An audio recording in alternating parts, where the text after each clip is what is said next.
Pode mudar mais. No processo de fabricação do pão, os padeiros, após prepararem a massa, utilizam um fermento biológico. Separam uma porção de massa em forma de bola e a mergulham no recipiente com água, aguardando que ela suba. Como pode ser observado respectivamente em 1 e 2, e do esquema abaixo. Veja que ele dá com condições de você pegar e imaginar a cena mostrando para você, que isso não é tão corriqueiro. Vá. Quando isso acontece, a massa está pronta para ir ao forno. O professor de Química explicaria esse procedimento da seguinte maneira. A bola de massa torna-se menos densa que o líquido e sobe. Então nós temos aqui o líquido. Esse líquido é um fluido. E todas as vezes que você tiver alguma coisa dentro do fluido, o fluido, que pode ser um líquido ou um gás, ele permite movimentação. Perfeito? Baseado em quê? Densidade. Vou pegar o ar frio e jogar aqui dentro da sala. A sala também tem ar. Só que o ar é um fluido, então eu jogo outro fluido aqui dentro. Só que esse fluido está mais denso porque ele é frio, então ele desce. Ele é mais denso. Se ele fosse mais quente, é o aquecedor, ele subia. Aí ele pega e diz, olha, tem um fluido. Quem for menos denso, sobe. Quem for mais denso, desce. Eu tenho um fluido. Então, todas as vezes que você tiver um fluido, você tem que pegar e prestar atenção nesses detalhes. Porque, por exemplo, está vendo esse módulo? Ele é sólido. Se eu botar esse módulo em cima do controle do ar-condicionado, ele não desce, porque é sólido. Se eu botar o controle do ar-condicionado aqui em cima, ele não desce, porque é sólido. Então, eu não sei quem é mais denso dos dois. Porque um não vai estar embaixo por questão de densidade. Agora, como os dois são mais densos do que o ar, se eu soltar aqui, você pode ter certeza que eles vão lá para baixo. Um, pela gravidade. Dois, porque há uma permissão para que eles aconteçam. A gravidade continua trazendo eles, mas ele não cai. Perfeito? A gravidade que estava atuando nesse instante continua atuando do mesmo jeito, que está na mesma altura. A gravidade continua atuando do mesmo jeito, mas como ele é fluido, ele pode, então, se movimentar. Então, o padeiro pega e diz lá, o professor de Química disse que a bola de massa torna-se menos densa. A densidade é uma relação entre a massa e o espaço por essa massa ocupada. Massa e volume. Perfeito? Como é que eu poderia alterar o valor dessa densidade? Aumentando o volume. E aumentando a massa, pode? Sim ou não? Ian? Sem medo, vá. Está me incomodando aí. Eu acho Que? sim, pode alterar a densidade. Aumentando a massa pode alterar a densidade? Depende do volume. Então eu vou lá de novo. Altera ou não altera? Não. Não altera. Porque todas as vezes que você alterar a massa, você vai ter que ter volume para colocar essa massa. Então, se você aumenta isso, você automaticamente aumenta isso. Se você diminui esse, você automaticamente diminui esse. Então, a densidade é uma propriedade intensiva. Ou seja, não depende da extensão de material, a quantidade de material. Perfeito? Se eu quiser aumentar a massa dela, eu vou ter que colocar mais átomos. Quando eu colocar mais átomos, eu vou colocar mais volume. Resultado, a densidade permanece a mesma.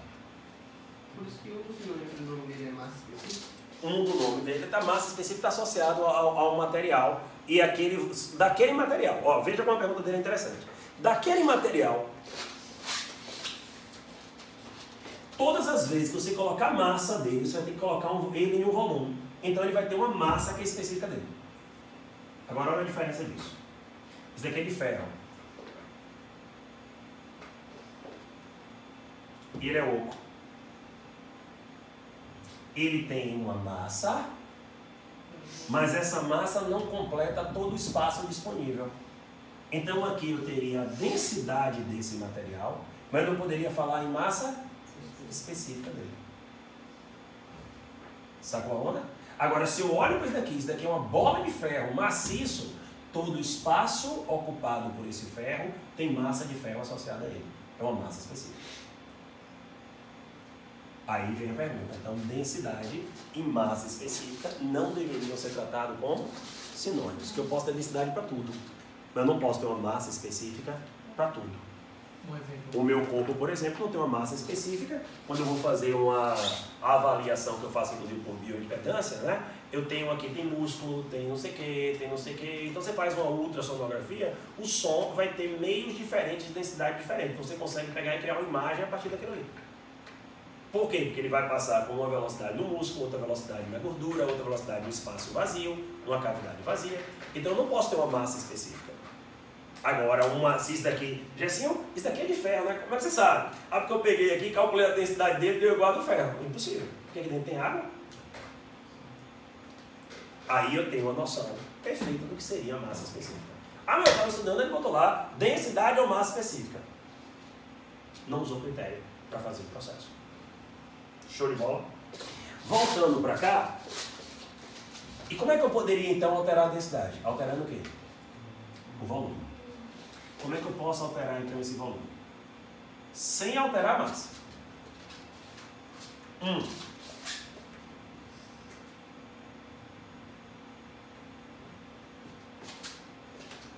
Aumento a temperatura provoca uma dilatação, que é um aumento de volume sem alteração na massa, fica menos denso. Por isso que quanto mais quente um material, a tendência é que ele seja menos denso. A não ser que haja um comportamento anômalo, como acontece na água, em determinada temperatura. Perfeito? Na água líquida, devido de passagem. 2.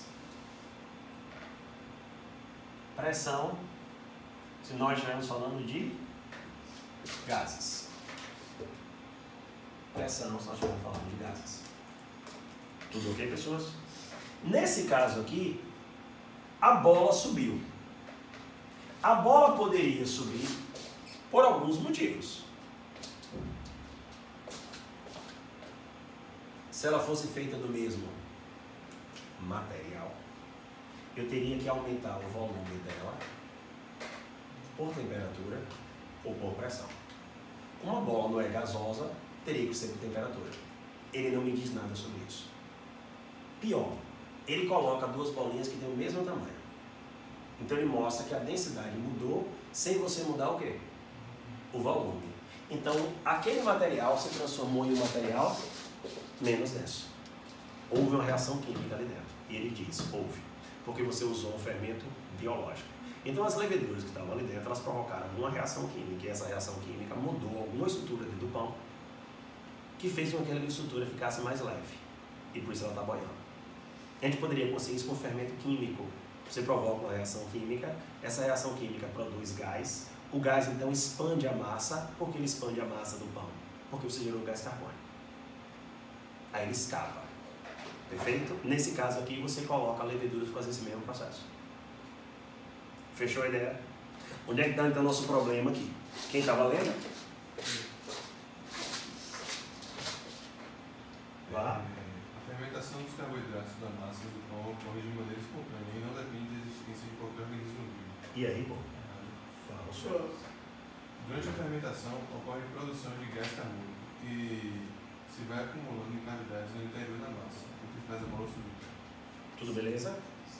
Ok. A fermentação transforma a glicose em álcool. Com o álcool que tem maior densidade que a água, a bola de massa sobe. Falso. Porque se ele tem um fluido de densidade maior, a tendência é que ele descesse. Hoje pela manhã um aluno chegou e fez, professor, eu não gostei muito dessa 2. Aí eu falei, então desenvolva seu negócio aí, eu também não gostei dessa 2. Porque assim, ó, se eu tenho uma reação química que está acontecendo, e nosso amigo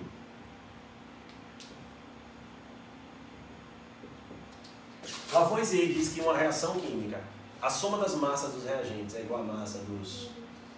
Então a massa antes e a massa depois tem que ser o quê? Igual. Mas o ambiente é externo. Hã? Tem ambiente externo. Sim, mas entenda. A massa do reagente é igual à massa do produto. Ponto. Isso é uma lei. Perfeito. Aí ele está falando, mas o ambiente está aberto. Se o ambiente está aberto, os gases podem fazer o quê? Escapar. Foi o que eu não vi escrito aqui. Porque se ele dissesse, a fermentação ocorre a produção de gás carbônico que vai saindo da estrutura do pão, aumentando seu volume. Ele não diz isso. Ele diz que ela ocupa o quê? As cavidades do pão. Se ele ocupa a cavidade do pão, é como se ele estivesse preso lá dentro. Então, a maneira como ele mostra a questão, um aluno que parou para analisar, ele vai, peraí, velho, como é que o gás carbônico está preso dentro da cavidade e a densidade ficou menor? Porque a ideia é que esse gás carbônico pudesse sair, e esse gás carbônico saindo, de repente vem um gás ali e ocupa o lugar da cavidade. com uma massa um pouco maior. Beleza? Então o gabarito ficou somente a 2. Eu acho que a ideia do somente a 2 aí é porque as duas, a primeira e a terceira, são tão falsas que a gente nem olha muito para um detalhe da 2. E eu achei interessante a menina se incomodar com isso daí. Eu falei, eu também fui incomodado com isso daqui, mas tem um gabarito lá e eu marco ele. Mas eu também acho estranho a ideia de ficar preso na cavidade. Está preso na cavidade e não saiu. Show aí?